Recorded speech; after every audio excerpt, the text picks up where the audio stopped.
What was the moment that you knew it was time to move from California, no matter where you went?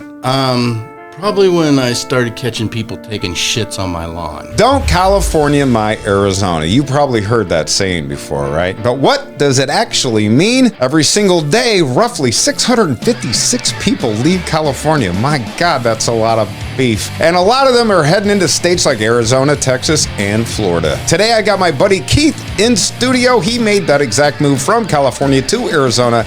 So instead of arguing politics on the internet, we're going to go straight to someone who's actually lived both sides of it. What made him leave? What does he miss? What surprised him? And would he ever go back? Let's get into this. What was the moment that you knew it was time to move from California, no matter where you went? Probably when I started catching people taking shits on my lawn.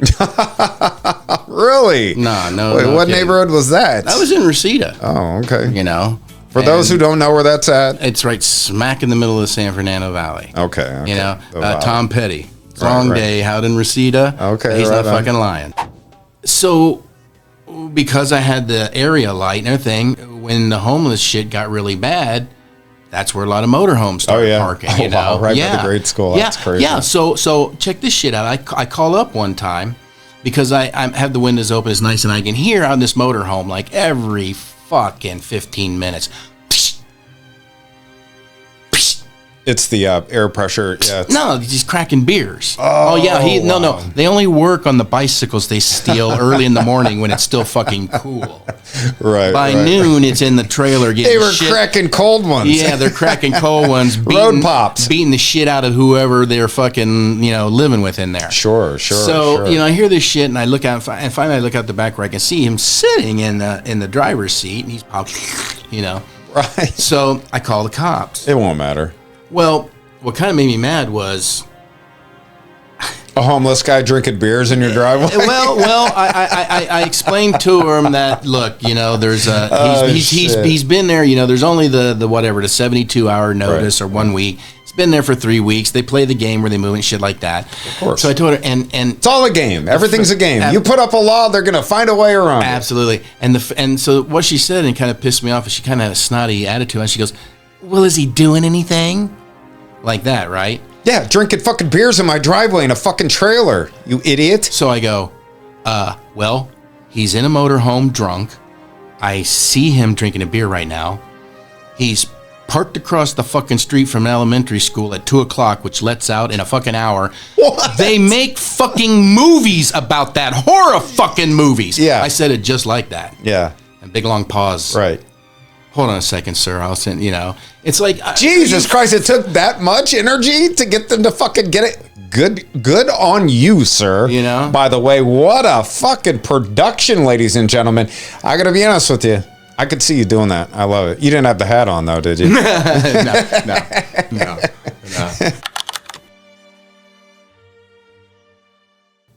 Just first of all, crowding. But yeah, that was pretty much it. I mean...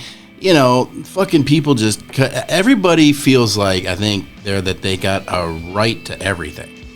So, like, cut across your yard, you'll see people in your yard. I was in one of our bedrooms one day, and my wife was out front, like, doing some gardening, and I heard her saying something. I couldn't tell what it was. It's like, that doesn't sound like a good tone. So I look out, and there's this motherfucker walking into my front yard with a ladder, getting ready to head up on my goddamn roof. For what? I'm like, yo, what the fuck? And so a fucking, unfortunately, a homeless bunch in a fucking motorhome, which is funny. I mean, they're in a motorhome, they can't afford anything, but they got a $600. That should be like the billboard for California, right? But I guess I skipped. I didn't say there what he was looking for, going up for his drone. Oh. That crashed in my tree up there. Oh, wow. And I'm thinking, wow, you got problems, but you got a $600 fucking drone, Right. So I stopped it from there, went up on the roof, and before I went up on the roof, I mean, this is no fucking lie, because I didn't trust this motherfucker or what was going on. So yeah, why wouldn't you? Showing up at your house with a ladder and didn't call you, didn't set an appointment? So before I go up on the roof, I go in the house first, I stick my fucking 38 in my fucking pants. Good call. Climb up on the roof, and he's watching and shit, and I'm looking, and I think he can see it kind of in my pocket. Yeah. You know? So I don't know if that made him be more friendly or less like, you know, like, I want to come up there and help you look too or whatever, you know? Right. But, you know, just weird shit like that. And then it got weirder because I got down off there and went and I've got like a fence between, there was a fence between the house and the sidewalk, and it was elevated up about 3 feet, the whole property and everything. And so, you know, he's got somebody from his little camper over there all poking around in the tree and shit with a fucking stick. Wait a second, so you got people from his motorhome that he was in? Yeah. There's so the dude's homeless. He just lives in a motorhome. Yeah, it's like 3 of them, you know. And now they've got a drone in your tree, and they're coming with a letter. So, I mean, I kind of get it, but then, like I said, it got weirder because when I went down, and I was kind of like looking around at the lower part of the tree, trying to find whatnot, and look out, shit you not, dude. Is this black, what looked like a BMW, stops on the corner. Yeah. This fucking dude gets out in a black tracksuit, bald, with a fucking Doberman on a fucking chain. Like Andrew Tate.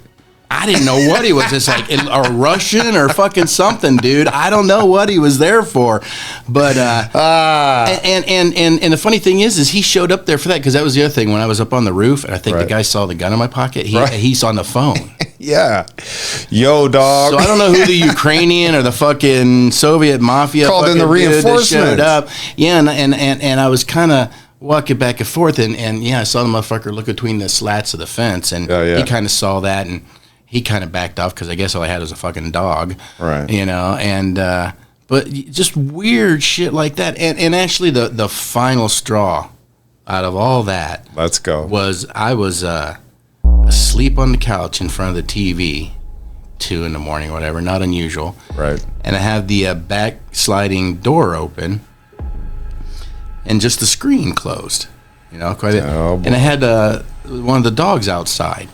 So I guess I woke up, it probably was 3 or so, and I kind of opened the sliding door, and I saw this weird, like, slash of light on the back fence, because I'm real big on the security lighting, and this one isn't on, and I had like an area light from the city that was out there shining down the whole side, which in this particular case, it burned out, and I fucking hadn't got it replaced. Uh-oh.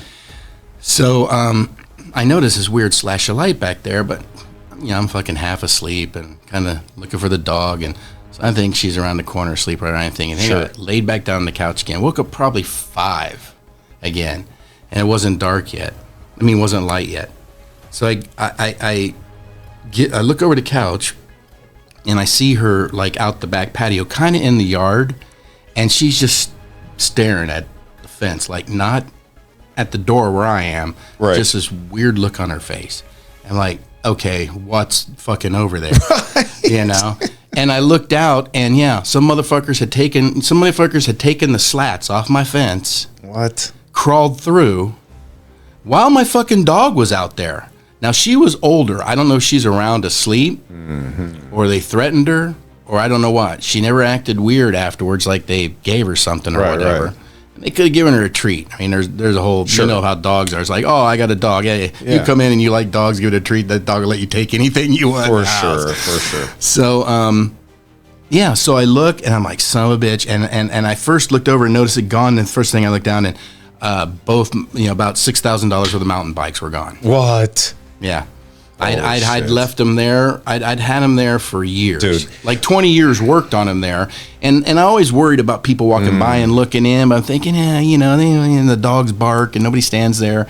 And sure enough, what did it was when they were flipping the house behind me. Oh, yeah. The fucking 35 fucking roofers on fucking top. Dude, it's a network. They're going to tell all their boys, and their boys are going to tell their boys, and they know somebody that's going to come. It's inevitable when you stack human beings on top of each other in a small area, and especially when you have elements of, upper class all the way to lower class. You're inevitably going to have certain demographics come and take your shit if you do not batten down the hatches and have good enough security. And a perfect example going back several years before that is I had a friend who lived kind of over, I don't know if you're familiar with kind of the Canoga Park area. you know, and you know, it has office buildings and nicer condos and anything. Anyway, he got into it with them because they were doing work, and he thought he was like, oh, you know, fuck you, I'm going to go move. Sure. So he moved literally, I mean, dude, it couldn't have been more than 1.5 miles, 2 miles away, because I was only roughly 3 miles from where that area was to begin with. Right. So he moved about 1.5 miles away in his apartment building, and I'm not fucking kidding you, dude. Literally the first night, next morning, his car that was down, fucking keyed all on the side. They put fucking sugar in his gas tank. What? Yeah, they fucking just intimidated him there and out of there. And when the cops showed up, they were like, well, I hate to tell you this, buddy, but you know, it's the case of, you know, a have moving into where the have-nots are. Oh boy, yeah, you know that. You know that. There's no question about it. So it sounds like there wasn't one big reason you left by a death of 1,000 cuts. you know, it started to add up definitely once COVID hit. Oh, really? I mean, okay. LA was kind of ape shit, really, in its politics. It never got anything done. Dude, I remember in Ohio being in high school, you know, and nobody respected California politicians. You know, they thought Jerry Brown was an idiot. You know, right? And then when he wanted to run again, hilariously enough, the only reason he made even any headway is because, oh, Jerry used to smoke weed, and everybody that was old enough to vote was like, yeah, he'll make it fucking legal, you know, recreational, you know. Sure. Which I was not a fan of, because as soon as they did that, you know, all the fucking containers and canisters start laying around all over in the fucking street. So anyway, you know, they've always been a joke. They never got anything. I don't think California politicians ever got anything done. I've always seen them as no, they haven't. It's basically just a platform for them to go to Washington or get movie deals or whatever. Right.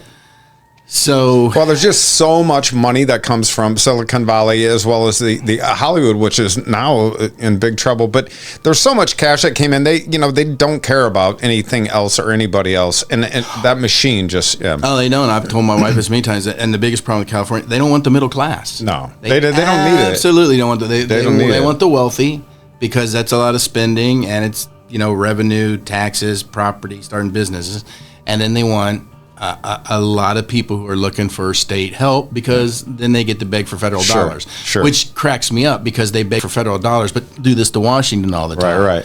You know, it's like, you know, you go into your boss and ask for a raise. You don't knock on the door and say, hey, motherfucker, you're an asshole. Hey, do you mind have a little bit more money? Right. A raise? I mean, there's different ways to go about it. It definitely is. So this is kind of a loaded, funny question. What do you think people in Arizona get wrong about Californians? Pretty much nothing. Right. That's a good answer. Pretty much fucking nothing. What do Californians get wrong about Arizona? True. I guess I would say, because there's so many transplants, right? I would say pretty much nothing. I mean, it's the same. But here's the thing about California is they think they're, honestly, and it's sad, they think they're so far ahead of the curve of everybody else. Right. You know, so, you know, probably, you know, going that way, they don't really care. You know, if you're coming, makes sense. if you're coming with money, B, if you're coming with the success story and you make it, or I don't know, some kind of role into politics. Sure. But they don't want anybody coming who just wants to work and be middle or middle upper class, and that, you know, that doesn't benefit them. Yeah. Number one thing you've missed. Weather. Yeah, you know, of course. And not just weather, but being able to, like where I lived, I literally in less than 30 minutes, I could be, you know, in mountains or on the beach. I could see you at the beach a lot. You're probably a big beach guy. Well, let's everybody says that shit in California. I'm like, yeah, or I could be at the beach. I'm like, you motherfucking don't go to the beach, motherfucker. Because I didn't even go to the beach when I lived out there for 2 years. Dude, I can't go to the beach unless I'm completely dressed in motorcycle leathers and a fucking helmet. I'd burst into fucking flames. You'd have to have a burqa on to go to the fucking beach. So that being said, riding on the coast, motorcycle. So I guess, you know, one big thing is cost of living. Now, how much did that change for you as far as housing, mortgage? Oh, housing, no doubt. Yeah. You know, I saw some dude, I don't know, a couple weeks ago talking about, you know, if you're moving to Arizona and this and that. And then he's talking, it's not cheap. Right. It's like, well, no, but where the fuck is cheap? And I guarantee you it's cheaper than California. Sure. So the gas has been cheaper. Even though people complain about $4, you look at $5 and $6 in California, no problem. And then if you decide that you're running out of gas and you only can find a gas station in fucking Calabasas or Bel Air, you're paying $9 a gallon. You know? Yeah. And so that housing, no doubt, bro. I mean, I don't. I kind of hate to say this, and I won't say anything, but we bought our house. Sure. When we were first looking at houses, I like the California prices, and I tell my girlfriend at times, now my wife, is like, I'm not paying $250,000 for a fucking piece of shit trash fixer upper. Right. So something happened like in the next year or so where literally shit dropped like $65,000. Sure. And my way of thinking is, we should do this because I work in the entertainment industry. It's up and down. I don't have no long-term, pension or this or that. And that's probably real estate's going to be what does it for me. Right. So, long story short, we kept it for the 30-year mortgage, and we were able to sell it and able to buy this house out here for cash. Sure. And still had some little nest egg money. And it's a bigger house. The point to that whole story is it's a bigger house, bigger property, newer house. Now, I'll give you, for instance, when I moved to the Valley out there, I lived with some of my fraternity brothers, and God bless them and thank them for letting me stay with them. It was in the Valley. It was in Chatsworth, the porn capital of the Valley. Absolutely. As we all know, in the hometown of, Val Kilmer. And long story short is, they bought a house. Their parents bought them this house for them to have as an investment in California. Good fucking investment, because they got it for like $200,000. Now, this was back probably in 1992, 93. Yep. And now that house, as it sits in an all-Hispanic neighborhood, not a white person to be seen for miles. Minimum of $850 to almost $1 million. Yeah, so the average price in California right now, I looked it up. I don't know if this holds true today for this particular episode, was like $700,000 plus, somewhere right in that market.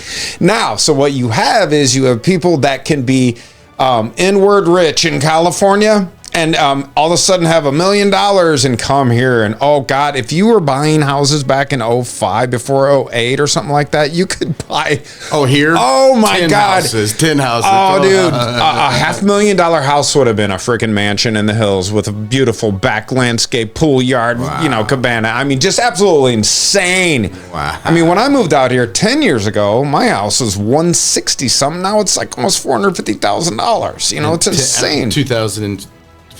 15, 14, right? So what happened is, though, these people that were really wealthy, that got lucky a long time ago, struck gold in Cali, sold out to some Chinese family or, conglomerate, and then moved here, and then all of a sudden became rich. So when we started seeing all these California plates coming in, we were just like, I get physically a thing going through my body. If one of them's driving like an asshole and I see that plate, I'm like, oh man, dude, this is not why we're here. We don't want this shit. We're in a chill ass neighborhood here. You got to fucking not bring that energy. Sucks. My wife and I moved into our house on October 6th. So we moved in before November.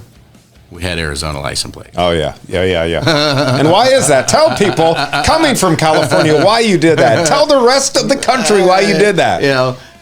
And pretty much not to get shot at. Well, because you're not fucking stupid. You get it. You get life. You get how it works. Yeah. Nothing for nothing, but liberals are not exactly on everybody's "you're awesome" list. They're just not, man. Karens are not cool. People that are on the super hard left are not cool. They're just kind of annoying humans, and that kind of wraps up L.A. or California. So you're in L.A. proper. I mean, you're in the Valley. So, I mean, that's not like you were up in the mountains or in some coastal beach town, which is also going to be super liberal. So we talked about what you missed. Did you notice, obviously, a difference in crime and homelessness and quality of life? Oh, absolutely. Closeness to everything. Absolutely. I mean, you're definitely, in my opinion, you're protected a little bit more against kind of the homeless and the crime. Sure. And I mean, out here, definitely, I'm sympathetic to it, but people got to realize, for instance, where I lived was literally right across the street from a freaking elementary school. Oh, wow. Big elementary school, big like other type of school that had like the old 4-H thing there, where they had farm animals and stuff like that. How was your career affected from moving from LA to here? Because I know you could do remote shit anyway. So. Well, yeah. I mean, it just got to the point where we kind of, after COVID, which really was just freaking crazy, devastating, and in the industry, everybody's got to be politically correct. Everybody's worried, anyway.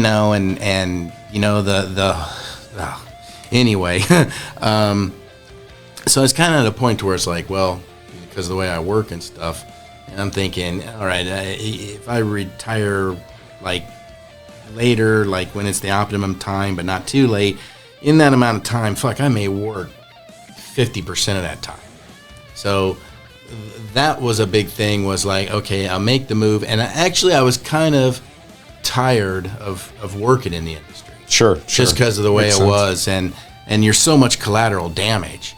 Yeah. You're going like in a lot of jobs, but but then you have the whole thing of how they pay it, and then you're out of shit luck if you want to try to draw unemployment. Blah, blah, blah, sure. Blah. But I came out and honestly, it was easier to find work and find a job, kind of as a normal person, if you will, than anywhere else. Because in LA, not only is it competitive and everything, but it's overpopulated. But when you work in the entertainment industry, and God, I got a great union story I'd love to tell you sometime. But you go through periods where you don't have a show, and to think that you're going to go out to somebody, like if your family owns a woodworking business or a construction company or something like that, a furniture, you're good. Right. But if they don't do that, you're not going to just go out and apply for a job and get it. They're going to see how much you made and where you were, and like, well, what if you go back as soon as you get a show, which probably would happen. Right. So you're just gonna have to take that chance, sir. Yeah. and honestly, when I came out here, I got the Home Depot job working with you. That was actually, I don't work at Home Depot. Pretty. I didn't say you did anymore. At one time we might have, but relatively easy and relatively we need people to work. For sure. And I've experienced that, like honestly, bro, I probably shouldn't say this because somebody from Amazon will hear and go, "Oh, yeah, you're the motherfucker." But I've been literally like hired. We hope that more than 100 people watch the video. So, but I've been hired for them since like 3 times. That has been a big difference. It's actually been easier to work. Yeah. And there's been more jobs. When we first got out here, right. I mean, literally all over, even Sun City, which is going to hire nothing but old people, man. Sure. They're everywhere you look. Help wanted, this, that, everywhere. Sure. So there is jobs out here. You don't have to be moving out just for 100% the chip industry or whatever. If somebody in your old house offered it back to you tomorrow, would you move back? Fuck no. Yeah. All right, lightning round. Beach or desert? Honestly, neither. I don't like the beach. Hollywood or Scottsdale? Mountains would be there. Hollywood or Scottsdale? Shit. Probably actually Hollywood. Right. Scottsdale's got that fucking. I know. I agree. It's kind of stupid. Yeah. Yeah. Wannabes. So California weather or Arizona winters? We already talked about the weather, but the winters here are like epic because you can go skiing again, just like California, 2-hour drive. And that's a. I don't know. I probably the winters out here. It's pretty cool. The whole state's pretty badass. The heat sucks, but it's really, it's kind of just seriously miserable, like July and August. Yeah. And then, you have it pretty mild come, October. It's great fucking until like April. Right. Question. Right now, are you miserable from the temperature? Oh, fuck yeah. Yeah. No, right now in this room. Oh, no. So when you're in like Chicago growing up as a kid, when the weather's 4 feet deep outside and it's 20 below wind chill, what are you doing? Sitting inside with the heater. I'm saying California is the only state where you can pretty much live outside, and hence the homeless population. Oh, absolutely. So here there are periods of time, but again, we live in AC. We get AC in our car. Most people do. And then when you get to work, you go into AC unless you're a roofer or a landscaper. And that's a whole different story. But for you and me, I pick my battles. The cost of living's better. The politics are better. The people are better. And earthquakes are haboobs, meaning the big brown wall of haboobs. Yes, let's go, haboobs. You'll love this, dude. Real quick story on earthquakes. My wife and I moved into our house the night before the Northridge earthquake. Shut up, really? Yeah. So that's what we woke up to the first at 4:30 in the morning, being bounced out of our bed like a fucking jackhammer. No shit. Yeah. Did it just fuck the infrastructure of your house up or what? Yeah, but my wife was smart enough because I said no, but she went ahead and did it anyway and got earthquake insurance. Oh, good for you. Yeah. All right. Oh, yeah, but it was... okay, this is a good one. California traffic or Arizona heat? We just talked about it. Come on, dog. You got to go with the heat. Yeah. Just suffer through 3 months, man. That's all you got to do. All right, In-N-Out California or In-N-Out in Arizona? I don't know. California In-N-Out's pretty good. Yeah. You know, I will say this. It's... different butter on the buns? Yeah. I think the fact that because people are still like ape shit out here about In-N-Out, just like they are about the only for sure. one White Castle that's around anywhere for 1,000 miles. I think it's kind of easier and still quicker and whatnot in California. Yeah, that would make sense because the one that's brand new next to the Cinemax down there, if you try to get a burger on a Friday night in the drive-thru, it's wrapped around the block and it's full of high schoolers in the back of trucks. That's their their hanging out at the mall moment right there. It. And then they put carnies and I kind of love it because they're like screaming and it's all a bunch of white kids from the area. So it's like nothing. Now, look, if that was in the hood, first of all, it wouldn't be. But secondly, it's where it's at. It's just hilarious to me because it's like going back to the 80s, you know? It's like no one's going to get shot. No one's going to fucking... There might be a fight here and there, but I mean, for the most part, you know, I'm in the drive-thru with the top down and no one's fucking with me. They just came from drinking in the desert. Yeah, exactly. You know? Exactly. So would you recommend that someone makes the move from California to one of the states that... Now, I'm not just talking Arizona, but Tennessee, Florida, even Alabama is a lot of talk of the coastal cities now. There's a lot of places to live around the country now that you can work remote. California isn't all it's cracked up to be with the taxes and the cost of living and the homeless problem. And the politics. Let's not even... No, and that's true. That's true. Right. You know, and it's I think it's definitely impacting the entertainment industry. Oh, for sure. Because between all the other platforms out there that have content and then all the apps out there that are doing their own productions and stuff, it's definitely not a have to live in LA kind of town. Yeah, for sure. Well, listen, guys, if you enjoyed this conversation, do us a favor, hit that like button, subscribe, and ring the notification bell so you don't miss future episodes. Now, we want to hear from you. Have you moved out of California? Are you thinking about leaving, or did you move to Arizona from another state? Tell us why and when in the comments. We'd love to hear your story and your experience. Thanks so much for watching. As always, thank you, Keith. And remember, God loves you, and so do we. Peace. Thanks, brother. Thank you.